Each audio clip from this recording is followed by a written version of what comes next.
Good morning, class. This is Bruce again with attending exercise number 4. It says finding and plotting trouble. Find and trace the trouble that you find in Luke text as and how it moves towards resolution. And the first question is begin with the ordinary settled world at the beginning of the stuff. For me, I see this ordinary world as just what's normally taking place in Jesus' life. He's in this normal town.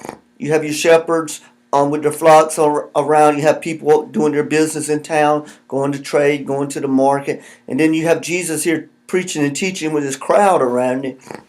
And that's how I see this ordinary town.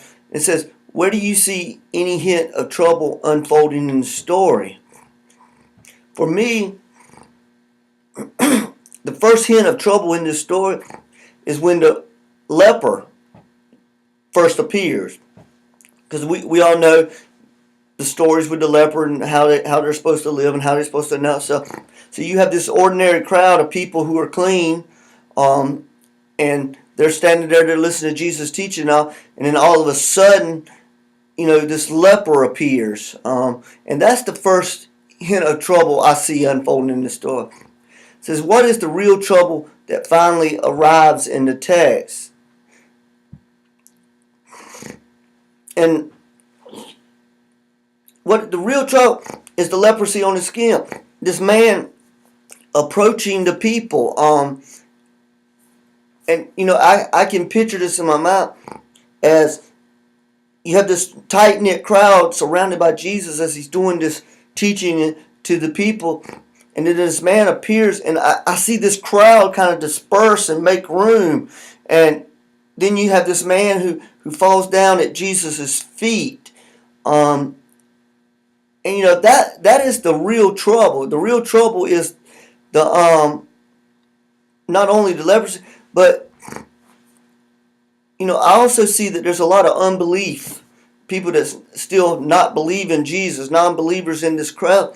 So that could also be a little hint of trouble there too. It says, how does the story move forward towards resolution?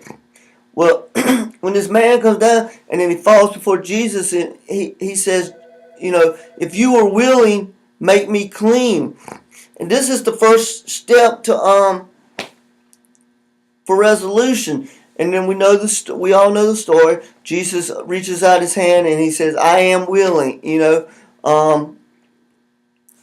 clean. Go to the priest, offer the sacrifice, and have the priest pronounce you clean. So that's the first.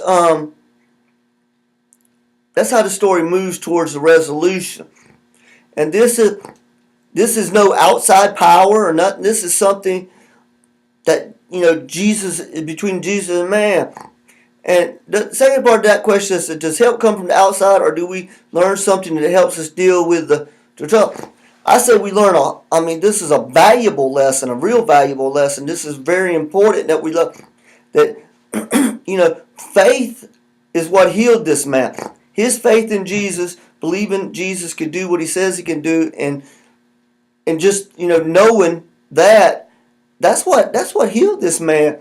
And the lesson for us is that a strong faith can move mountains. Through our faith in Jesus Christ, we can overcome any obstacles that we're facing in our lives.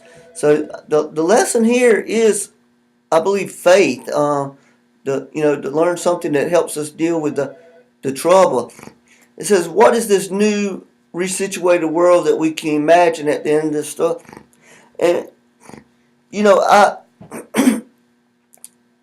I see more believers now. I see believers that have just witnessed this miracle, that now their whole perspective of Jesus and their whole idea of who he is and what he says he is has changed now. And that's only part of this new world. But also, we have to look at the man here, because now where he was living separate from his wife, he was walking on the opposite side of the road, he had no friends other than the ones in the leprechaun. His whole world has just been turned upside down. Because now he can go back to living in the community. He can go back to worshiping. He can go back to his family. I believe it's the most important thing here. And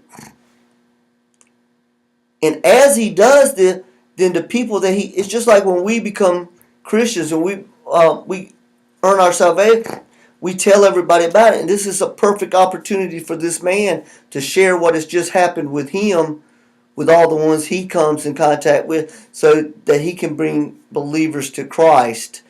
And this is the end of my presentation. I hope it was beneficial to each and every one of you. And may God bless you today.